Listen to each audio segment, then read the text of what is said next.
Des grands parfumeurs passent devant mon stand et me disent « Monsieur Gabory, vous dites que vous faites de la cosmétique bio, ça ne fonctionnera jamais.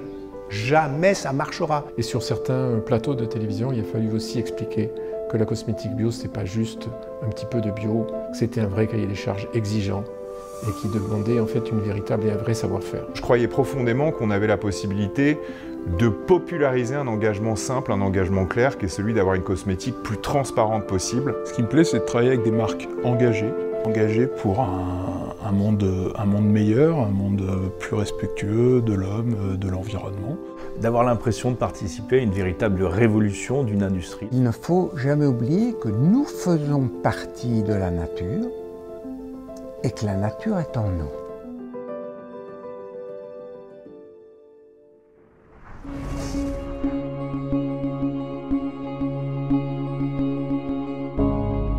Cosmebio, en fait, c'est une grande aventure entre plusieurs personnes qui étaient pratiquement toutes des sociétés de petite taille. Ce qui m'a plu le plus, moi je dois dire, c'est la rencontre de mes collègues. C'est que, voilà, discuter, travailler avec des confrères qui peuvent être aussi des concurrents, c'est extrêmement enrichissant.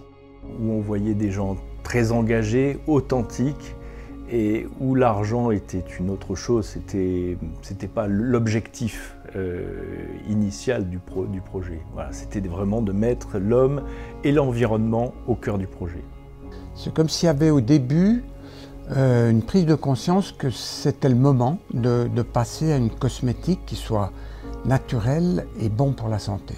Parce qu'il faut le reconnaître, il y a quand même pas mal d'originaux.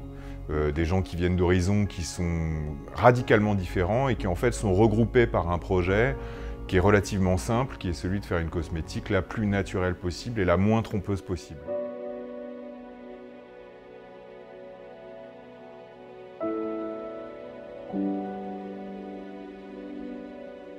Tout au début, la bio n'était pas définie.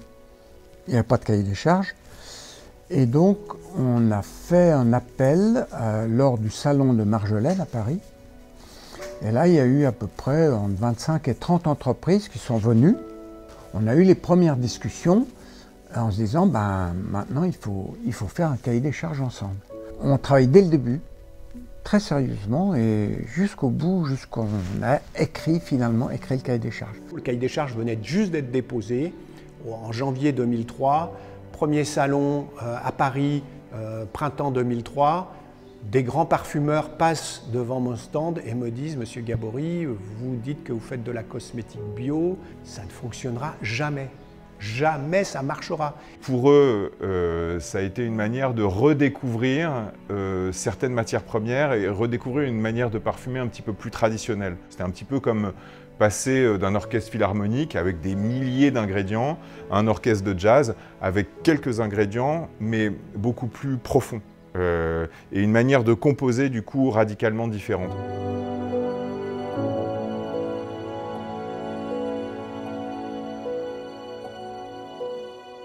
Alors, si on fait une petite rétrospective des 20 ans, c'est vrai qu'il y a 20 ans, quand on a créé l'association, on ne s'imaginait pas du tout quel allait être l'avenir et l'ampleur que notre cosmétique allait prendre.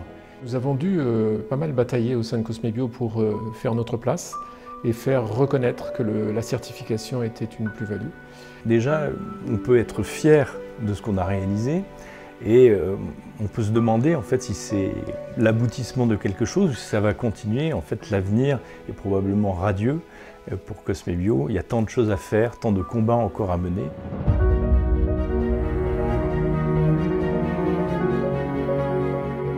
L'avenir de la cosmétique bio, c'est être en capacité de continuer à répondre aux demandes sociétales des consommateurs, en s'engageant encore plus, en allant encore plus loin dans l'éthique, dans l'environnement, et à répondre aussi aux demandes en termes de qualité de produit. Je crois que l'avenir de Cosmebio, ça va être de faire une proposition aux consommateurs d'une cosmétique responsable, respectueuse, quelque chose de beaucoup plus universel encore. Si on va jusqu'au bout de cette logique-là, on aura peut-être la possibilité même de s'internationaliser vraiment.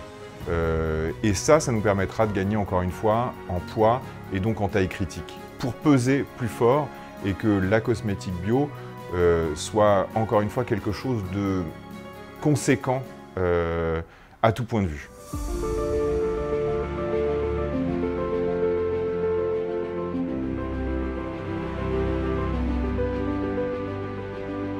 Pour faire un cosmétique bio, je pense que ce qui est important, c'est d'y mettre tout son cœur. Je pense que la créativité et l'innovation sont des clés. Il ne faut pas dupliquer les formules déjà existantes, il faut être exigeant, il faut aller au-delà de ce que l'on fait déjà. C'est un beau combat. On parle aujourd'hui de s'occuper de la planète, de notre environnement, des personnes autour de nous, et c'est un projet fantastique. Être à la fois éthique et être à la fois joli, être à la fois technique et être à la fois naturel. Soyez fiers de vos engagements, soyez fiers de vos convictions, soyez fiers du label que vous apposez sur vos produits et des efforts que cela vous demande. La nature est un réservoir quasiment infini de richesse. Et cette nature s'ouvre à nous, nous offre ça à condition qu'on la respecte. Ça me semble presque une histoire de survie.